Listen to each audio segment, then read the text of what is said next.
Bonjour, alors pour faire suite au contenu des Solide et des Prismes, on va regarder aujourd'hui les pyramides. Au niveau du cahier de notes, ce sont les pages 100 à 101.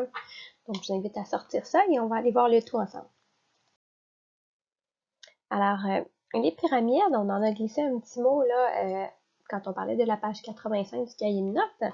Les caractéristiques des pyramides régulières vont avoir une seule base. Et les faces latérales vont être des triangles isocèles isométriques. On se rappelle que lorsqu'on parle de face latérale, on parle du contour. Et puisqu'on parle de pyramides régulières, les pyramides régulières, c'est là qu'on a les triangles isocèles qui sont isométriques. Comme pour les prismes, on va identifier les pyramides en fonction de leur base. Donc, lorsqu'on a une base qui est un octogone, on va dire que c'est une pyramide à base octogonale. Une base qui est un pentagone, c'est une base pentagonale, et ainsi de suite.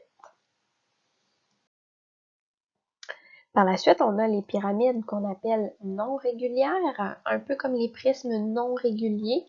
La différence, en fait, va être que les faces latérales ne seront pas toutes identiques. Si on regarde, par exemple, le dessin ici, on peut remarquer qu'il y a un triangle qui est beaucoup plus petit alors qu'on a un triangle qui est beaucoup plus gros. Donc, c'est encore des triangles partout sur les côtés, mais ils ne sont pas tous identiques. Pour ce qui est des pyramides, il y a deux notions en fait qui sont très importantes lorsqu'on va vouloir calculer l'aire des pyramides. Donc, la notion de hauteur d'une pyramide, elle va partir entre l'apex et le centre de la base. Donc, d'abord, qu'est-ce que c'est le fameux apex d'une pyramide? En fait, l'apex de la pyramide, c'est le sommet le plus en haut qui vient rejoindre en fait tous les triangles. Donc, voilà ici notre apex. Donc, la hauteur, elle va partir de l'apex et vient rejoindre le centre de la base. Donc, c'est vraiment à l'intérieur de la pyramide qu'on va avoir sa hauteur. Fait qu'on peut peut-être se l'indiquer, c'est à l'intérieur de la pyramide. On voit que c'est marqué ici, justement.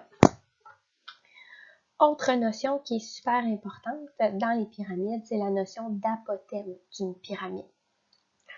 Donc, le mot apothème, vous l'aviez déjà vu avec les figures planes, là, avec les polygones réguliers, comme on a l'exemple ici. On avait vu que l'apothème, ça partait du centre, puis ça se rendait à la moitié d'un des côtés. Là, en fait, l'apothème de la pyramide, c'est un peu comme la hauteur des triangles qui forment les bases latérales, les faces latérales plutôt. Donc, l'apothème, elle va partir de l'apex et elle arrive au centre d'un côté. Donc, arrive toujours au centre d'un côté. On va peut-être s'ajouter part de l'apex.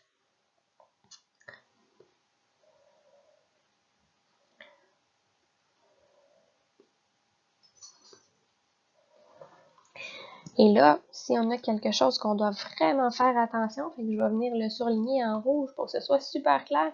L'apothème d'une pyramide et l'apothème d'un polygone, c'est deux mesures différentes. C'est pas la même chose.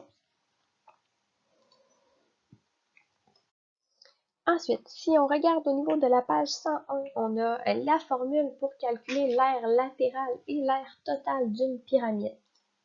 Donc, on se rappelle que l'aire latérale, c'est le contour. Dans notre cas, ce sont les triangles. Et l'aire totale, c'est l'aire latérale plus notre base. Vous remarquerez ici que le AB, il est là seulement une fois au lieu d'avoir deux AB parce que dans une pyramide, on a seulement une base au lieu d'en avoir deux comme dans les prismes.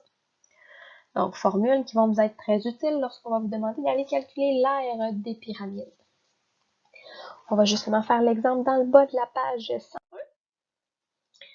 Alors, calcule l'aire totale de la pyramide suivante.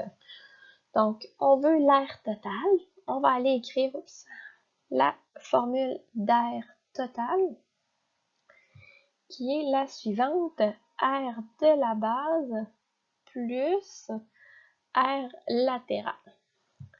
Mais là, on s'entend que cette formule-là, elle n'est pas très précise.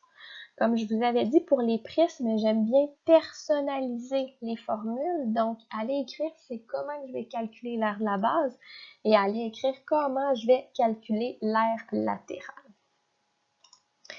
Alors, ma base ici, c'est quoi comme base? On a 1, 2, 3, 4, 5, 6 côtés. C'est un hexagone. L'aire d'un hexagone, on le calcule avec la formule CAN sur 2.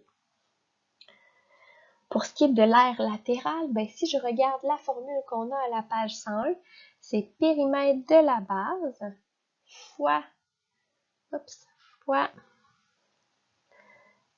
apothème de la pyramide divisé par 2. Ça, là, ça a l'air de... OK, ça soit un fois. Parfait. Donc là, on est bon pour tout aller remplacer. Le côté de la base, c'est le 4 cm. Le A qui est ici, là, c'est là qu'il ne faut pas se mêler. Le A qui est là, c'est l'apothème de la base. Donc, ça va être notre 3.5.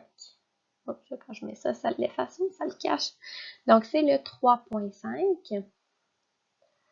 Le N, c'est notre nombre de côtés, donc il y en a 6, divisé par 2.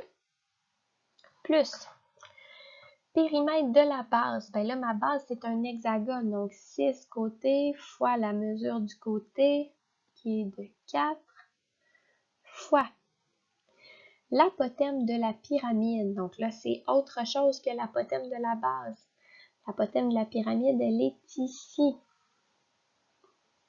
Donc, c'est d'une mesure de 5 cm. Tout ça divisé par 2.